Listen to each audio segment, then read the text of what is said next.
औज़ुबिल्लाहिमिनश्शैतानिर्रजीम बिस्मिल्लाहिर्रहमानिर्रहीम। रब्बे ज़िदनी इल्मा।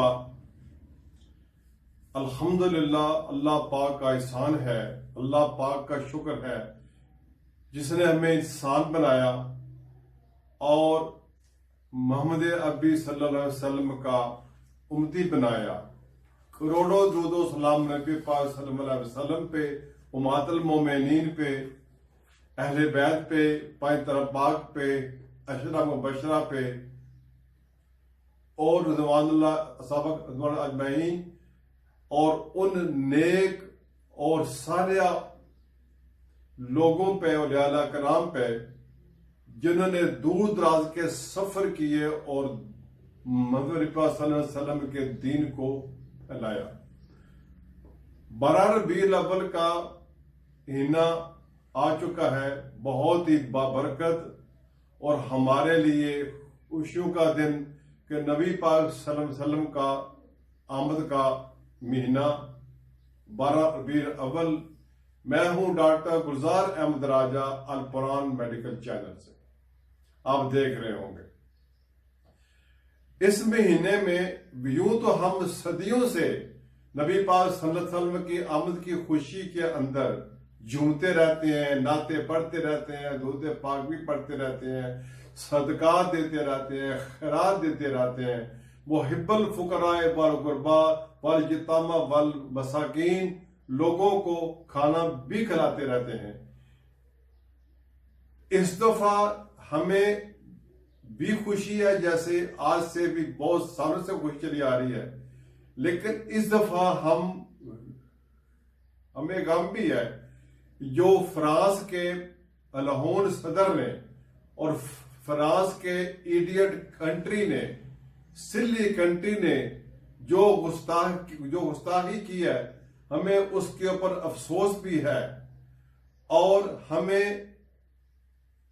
इस बात का भी बहुत अफसोस है कि हमारे मालिक जो उनके दिया हुआ खा रहे हैं, देता तो अल्लाह पाक है और खुसूसन सरानशीन अहले अरब, सऊदी अरेबिया, अरब अमारात, जिन्होंने एक जालिम मुल्क और इडियट जैन को रखने वाले मुल्क इसराइल को रिकॉग्नाइज किया है।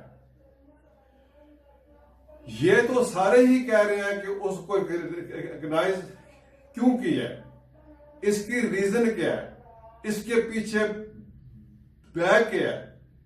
इसकी बैग ये है, ना तो बता रहा है हमारा मीडिया, ना बता रहे हैं आलमे दीन। आलमे दीन सिर्फ हम उसको मानते हैं जो शेर व शायरी करे और जुबता रहे, अपनी आवाज का जो जादू है वो जगाता फिरे लोग स्पीकरों के अंदर, और लोग बगैर ताकीद के ये बोलते रहे सुबहान अल्लाह। ऐसा नहीं है। मस्जिद के मिंबर से उठने वाली आवाज मोटिवेटेड नहीं है, इनोवेटेड नहीं है, डिवोशन नहीं है, वो जज्बा नहीं है, वो जहाद नहीं है, वो बात नहीं बताई जाती। हमारे नबी पाक सल्लम ने जिनकी हम खुशी मना रहे हैं, उनके ऊपर वो पाक कलामे पाक के अंदर अल्फ मीर से लेकर वन्नास तक हमारी जिंदगी के तमाम एस्पेक्ट्स, हर पहलू को बताया गया है। साइंस को, टेक्नोलॉजी को, मेडिकल को, एविएशन को, बैरोबर को, और तमाम कोई ऐसा टॉपिक नहीं जिसकी वजाहत उसको ना की गई हो। लेकिन अफसोस ये है कि हमने उस पाक किताब को, उस इंसानियत की ऐसी SOP को इसलिए रख लिया गया है, अगर भाई का वीजा नहीं लगा अमेरिका का, ऑस्ट्रेलिया का, लंदन का, तो उसके सर पे रख दो और बहन और बेटी को जेज में दे दो। लेकिन हमने अल्फ लाम मीम से लेकर बन्नास तक हमने उसको जिंदगी में एक बार पढ़ने की सादत हासिल नहीं। मेरी दुआ है कि अल्लाह पाक हमें इसकी सादत दे और हम उसको पढ़ें। 3 से 4 दिन कबल 11 रबीउल अव्वल की रात को मेन शहर फैसल जामिया मस्जिद गफूरा के अंदर नबी वसल्लम की आमद की खुशी में एक अजीम शान महफिल का इनेकाद किया गया। और मैं जरूर कहूंगा उस महफिल के इनेकाद करने वाले हाफिज कारी उबैदुल्लाह साहब ने जिस खुशी से, किस मोहब्बत के साथ इसका इनेकाद किया, और कारी यासर साहब जो तालिब इल्म भी हैं और जामिया मस्जिद गफूरा के खतीब भी हैं, बेलौस काम कर रहे हैं, उनके उस्ताद मोहतरम जामिया अल फुरकान के कारी जनाब मोहतरम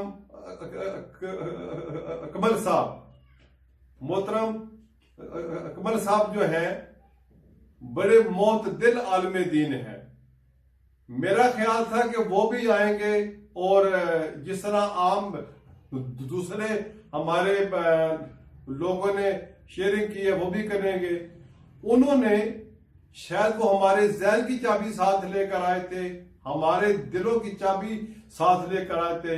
उन्होंने बच्चों को पीछे कर दिया और जवानों को आगे बुला लिया। कौन से जवान? जीन पहनने वाले, घुटने से पैंट को काटने वाले, उल्टी टोपी पहनने वाले। उनको कहा कि टोपी सीधी पहनो, लिबास को सही मुसलमाना वाला करो, और रात को मोबाइल फोनों पे टाइम जाया नहीं करो, मस्जिद में बाजमात नमाज अदा करो। और बहू बेटियों को भी इस बात की तलकीन की, मुसलमान खामद, मुसलमान बीवी, मुसलमान बेटा, मुसलमान बेटी कैसे होते हैं। मुख्तसर ये कि मैंने वो वाहिद पाकिस्तान में आलम दीन देखा है जिसने बड़ी मुदल्लल अल्फाज के अंदर माशरे की इस्लाह की बात की है। और मैं उनका बहुत किद हो गया। आए तो वो 20 मिनट के लिए थे कि उन्होंने कि और भी टाइम देना होता था, लेकिन हम उनकी बड़ा एहसान समझते हैं। उन्हें हमारी जामिया मस्जिद गफूरा को 2 घंटे 40 मिनट दे दिए। हमने सब ने मिलकर दूध पाक पढ़ा, लंगर भी हमने खाया, लोगों को भी खिलाया, और जो कुछ उस दिन के वालिद से होता है वो हमने किया। मस्जिद को भी आबद उबैदुल्लाह साहब ने बड़े अच्छे तरीके से लाइटिंग की, झंडे लगाए, सारे काम किए।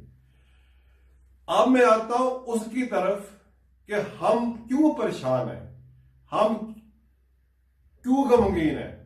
नाफिक और काफिर ये कोशिश कर रहे हैं इस्लाम को तहस नहस कर दिया जाए। शायद वो इस बात को नहीं समझता, वो इस बात से वाकिफ नहीं कि बहरे ज़ुल्मात में दुरा दिए कोड़े हमने। हम वो हैं, हम अपने हीरो को भूल गए हैं। लेकिन नाज़रीन, एक बात मैं जरूर बताऊंगा, मुसलमानों को इतना कुफार ने नुकसान नहीं पहुंचाया जितना अपनों ने पहुंचाया है। फातेह सिंध मोहम्मद बिन कासम का खलीफा सुलेमान ने हाल क्या किया। फातेह इंदलस तारिक बिन जियाद का जो हाल किया गया, फातेह एशियाई कोचक कतीबा बिन मुस्लिम का क्या हाल किया गया, मुसअब बिन नसीर अजीम सिपा सलार का जो हाल किया गया। खानदाने उमैया के अंदर जब सुलेमान की हुकूमत आई तो उस वक्त उसने इन चारों जर्नैलों के ऊपर खूब जुल्म सत्म के पहाड़ तोड़े। अफसोस तो ये भी है, लेकिन आज हम नबी पाक सल्लम की हदीस पाक को हम क्यों बोल रहे हैं। नबी सल्लम ने फरमाया कि यहूदा और नसारा आपके दोस्त नहीं है। हमारे हुक्मरान, हमारे सीनियर, हुक्मरानी करने वाले बादशाह, आलम इस्लाम के बादशाह, सरकर्दा लीडर, OIC के सरबराहान सब ये बात कहते हैं कि वो अमेरिका हमारा दोस्त है, इंग्लैंड हमारा दोस्त है, फ्रांस हमारा दोस्त है, जर्मनी हमारा दोस्त है, हाँ चाइना हमारा दोस्त है, उसकी भी एक वजह है, वो आपको मैं वो भी बताऊंगा। चाइना हमारा इसलिए दोस्त है, तो 1962 में सिक्किम की पहाड़ियों पे जब चाइना की और हिंदुस्तान की जंग हुई तो फील्ड मार्शल अयूब खान, अल्लाह उसको जवाहिर में जगह दे, उसने चाइना का साथ दिया था। चाइना की हमारी बाउंड्री एक है, शायर रेशम उसके लिए संगम है, और जब चाइना बना तो पाकिस्तान तस्लीम करने वालों में he was the first country. इसलिए चाइना हमारा दोस्त है और दोस्ती आज तक निभा रहा है। सी पैक भी इसी का हिस्सा है।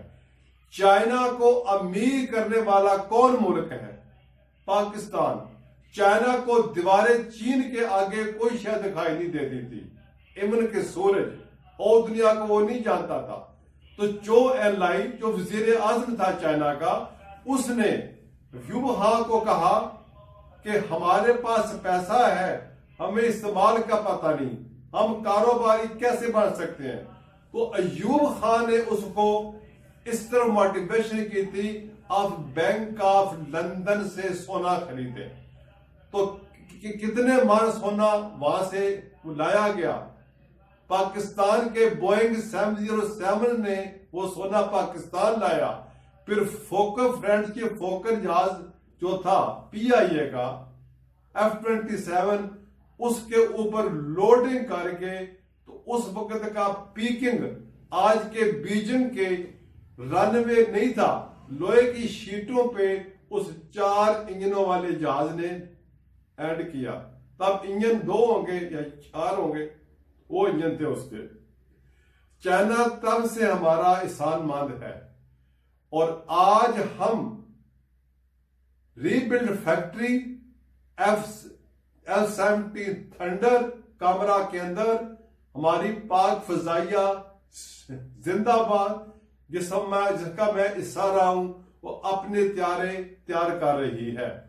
पाकिस्तान आर्मी अपना असला वाह फैक्ट्री के अंदर खुद तैयार कर रही है।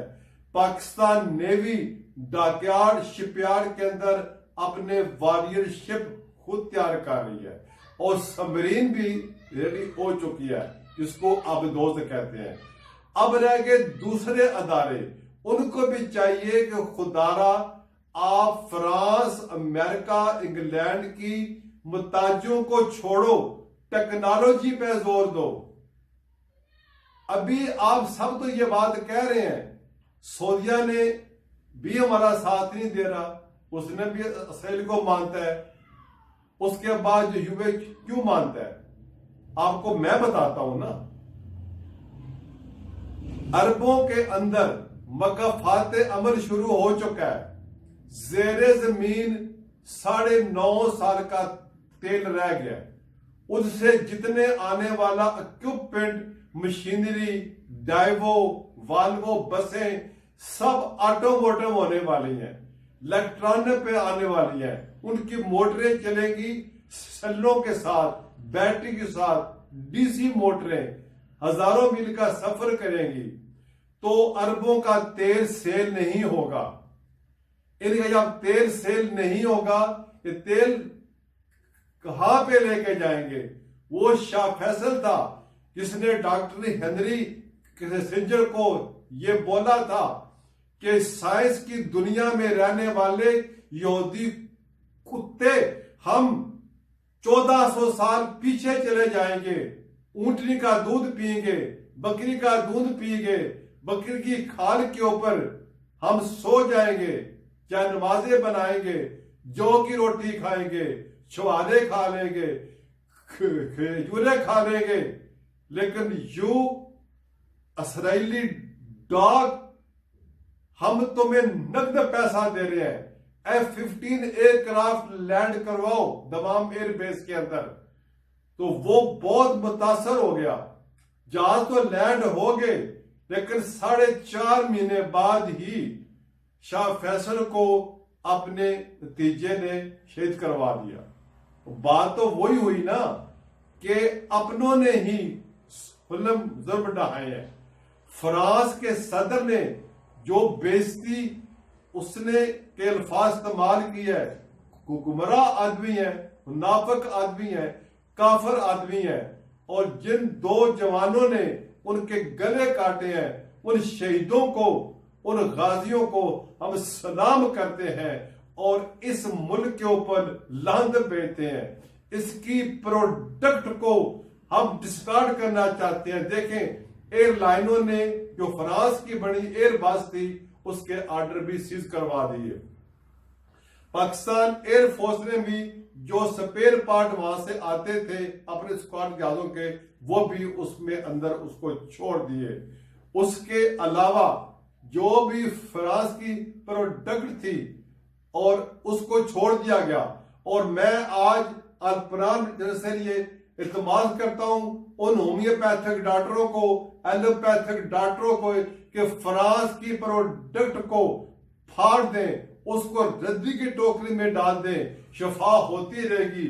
शिफा अल्लाह पाक ने खुद देनी है नबी पाक सल्लम के सदके के अंदर। इनका बाइकाट करें, सोशल बाइकाट करें और ये जरूर कुर्बानी दें, अपने बच्चों को टेक्नोलॉजी की तरफ लेके आए। हमारा बनता है डॉक्टर, वो चला जाता है अमेरिका। हमारा बनता है इंजीनियर, वो चला जाता है जर्मनी। हमारा बनता है कोई और कोई चीज, कोई किसी पेशे में आता है वो बाहर चला जाता है। MBA BBA करता है तो वो भी बाहर चला जाता है। तो अपने मुल्क के अंदर क्यों नहीं, हमारे मुल्क की दाखिला पॉलिसियां, खारजा पॉलिसी के अंदर कोई चाशनी नहीं है। हमें मजबूरन बाहर जाना पड़ता है। हमारे कॉलेज, इंस्टीट्यूट, हमारे अदारे अगर ईमानदारी से काम करें, हमारे लोगों की सैलरियों को आगे बढ़ाएं और टाइम को बढ़ाएं, मेडिकल की सहूलतें दें, तो कोई बंदा अल्हम्दुलिल्लाह पाकिस्तान से बाहर जाने के लिए रेडी नहीं है। क्यों? सबके अंदर मुस्लिम खून है। उसके अंदर अल्लामा इकबाल ने फरमाया था, या रब दिले मुस्लिम को वो जिंदा तमन्ना दे, जो रूह को तड़पा दे, रूह को गरमा दे, इस वादी फारा के अजहर को चमका दे। मायदा रोजान खत्म होने वाला है। अल्लाह ताला जिंदगी दे मातिर मोहम्मद को, सदर मलेशिया को, तुर्की के सदर को, हाफिज तैयब उर्दगान को, इसके सीने में दर्द है। ये दर्द क्यों है मैं बताता हूं। हजरत अबू अयूब अंसारी रज़ियल्लाहु अन्हु, जो मेजबान रसूल, जिसके घर के सामने हिजरत के वक्त ऊंटनी बैठी थी, उनका मजार मुबारक तुर्की के अंदर है। इसलिए हाफिज तैयब उर्दगान जो है वो मेजबान रसूल का एक हिस्सा है। दर्द उसी को ही है। बाकी बड़े बड़े पेटों वाले, बड़े बड़े ऊंचे कद वाले शेखड़े, ये किसी काम के नहीं रहे। इनका जवाल होने वाला है और अल्हम्दुलिल्लाह मायदा रुझान खत्म होने की देर है। पूरा अरब का सहरा अजाज़े मुकद्दस बन जाएगा। इन्होंने एक ही चीज पर जोर दिया हुआ है, कंस्ट्रक्शन, होटल, विलाज, कोठियां, बिल्डिंगे, लेकिन फोन वही नोकिया 3310, क्योंकि ना स्कूल गए हैं ना फोन का इनको इस्तेमाल करना आता है। और बड़ी बड़ी गाड़ियां, ऊंटों की रेस तब भी जारी थी और अभी भी जारी है। तो आपसे इल्तमास है कि इस बेसिक बात को समझें। हमारे उलमा को मस्जिद के मेंबर से मोटिवेशन करनी चाहिए, नौजवानों को इस्लाहात करनी चाहिए, बहू बेटियों को ये देखें कि क्यों ये उनके मुताज है, क्यों उनके मुताज है। मैं आपको एक मिसाल देता हूं। अगर एक खामद अपनी बीवी की कमाई खाता है तो बीवी जितनी भी उसकी बेइज्जती करेगी वो सर उठा नहीं सकता। क्यों वो बीवी का ताज है। तो हमारे तमाम जो ये सरानशी हैं, ये अमेरिका के मुताज है। इनकी बच्चियां, इनके बच्चे यहाँ रहना चाहते हैं, उधर रहना चाहते हैं, अय्याशी के अड्डे बना दिए हैं। जिस मुल्क के सदर के बेटे ने याक लंबी कश्ती अय्याशों के अड्डे से बड़ी और अमेरिका के सदर के बेटे को तोहफे में दे दी है, क्या उसको दिखाई नहीं देता? ना कश्मीर, ना बोस्निया, पाकिस्तान के मुसलमान, फिलिस्तीन के मुसलमान, ये दिखाई नहीं देता? इनको दिखाई नहीं देता? इनकी आंखों पे पट्टी जो आई है उसको खोल देना चाहिए। आइए हम मिलकर दुआ करें, या रब दिल मुस्लिम को वो जिंदा तमन्ना दे, रूह को तड़पा दे। हम सब नबी पाक सल्लम की आन के ऊपर मिटने को तैयार हैं।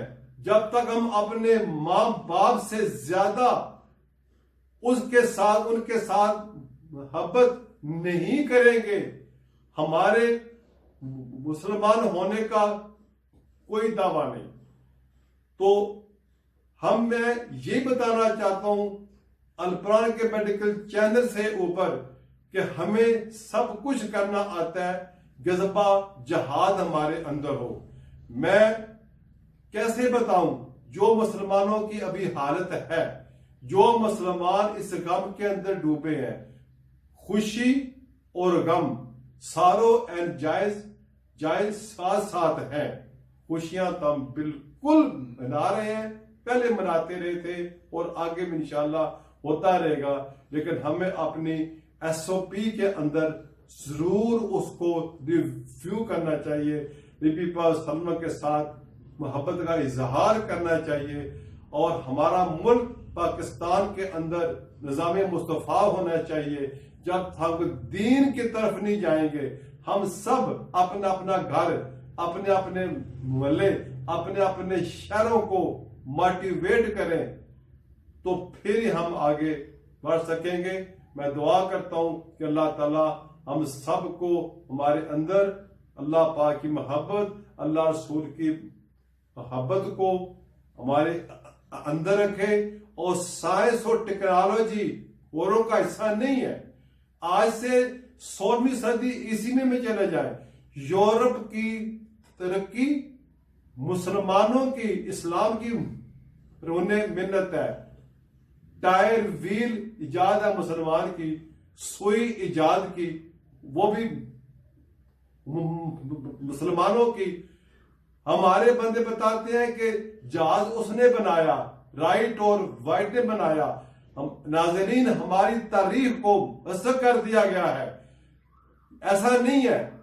7वीं सदी ईस्वी में मुसलमान साइंसदान इब्ने फरनास ने पहला गुब्बारा बनाया जो टेक ऑफ भी करता था, अल्हम्दुलिल्लाह लैंड भी करता था, और 2 मुसाफिरों को बैठाकर कुछ दुनिया के वहां पे जाकर उसको वो छोड़ता था।